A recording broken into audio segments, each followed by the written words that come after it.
Good morning and welcome to your daily Farm and Home Show. I'm Kristin Hildabrand, Warren County's Extension Agent for Horticulture, and I'm so glad to have you joining with me this morning because I'm going to be showing you how to build a charcuterie board.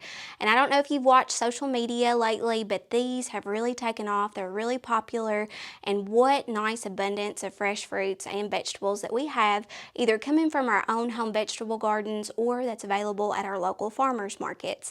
So I'm going to show you how to build a basic charcuterie board out of fresh fruits and vegetables that you can find right here in Kentucky summer gardening season. So I'm starting basically with like a wooden board. It's nice because it's got the little handles on the side, so that way whenever you're just around your family, this will be really easy to take and put on the table.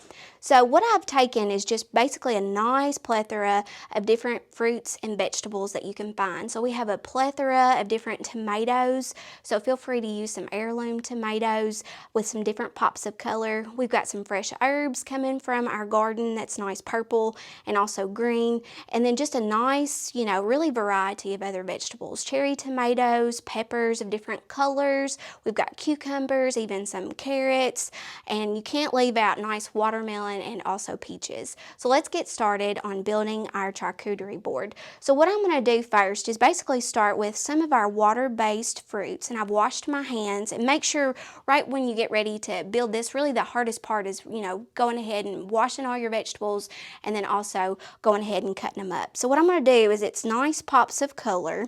So I'm going to start with the yellow. This is a pineapple tomato that I picked up at Grant's Produce here in Bowling Green. They were very nice to let me have these for today's show. Really appreciate them. And then to the other side, we've got a nice Cherokee purple tomato that we're just going to add to the other. So basically, if you were building this, pops of color are really going to speak to you. As a little extra, we've added some nice fresh mozzarella, and we put it in a little container so it kind of helps it stand up off of the actual board that we have. So next we're just going to place some really pretty basil next to our tomatoes. Okay, after you finish up with that basil, we're going to add in some red onion. I'm just going to place this kind of right in front, and notice how that I'm just going to leave it kind of stacked, and then you can just go ahead. It gives you some nice texture for our charcuterie board. Okay, after we've got our onions added, we're going to go ahead and place on some carrots. I left the stems on, so feel free to do that because it's just really easy for people to reach in and grab.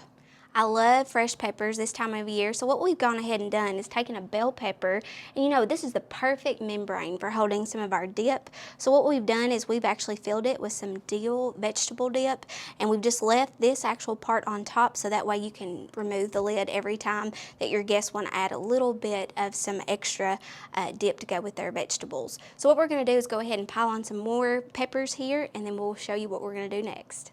You can't have a charcuterie board with having some fresh bursting watermelon. So what we've done is we've gone ahead and left the rind on where it's really nice and pretty here. So I'm going to add this to the back part so that way if that water runs, it's not going to hurt anything.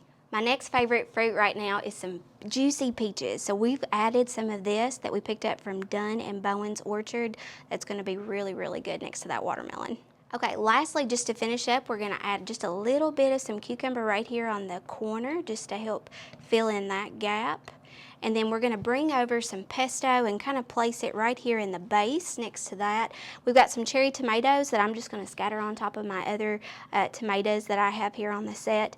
And we can't leave out some of our avocados. So we're going to add in some of the avocado and place it right on our charcuterie board.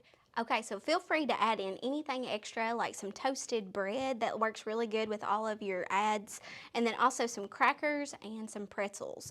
So if you really enjoyed this episode of The Farm and Home, please let us see some of your photos at home and add the hashtags Living Well in Warren County and hashtag Warren County Agriculture. Hope that you enjoyed this segment of the Farm and Home Show, and hope you have a great day.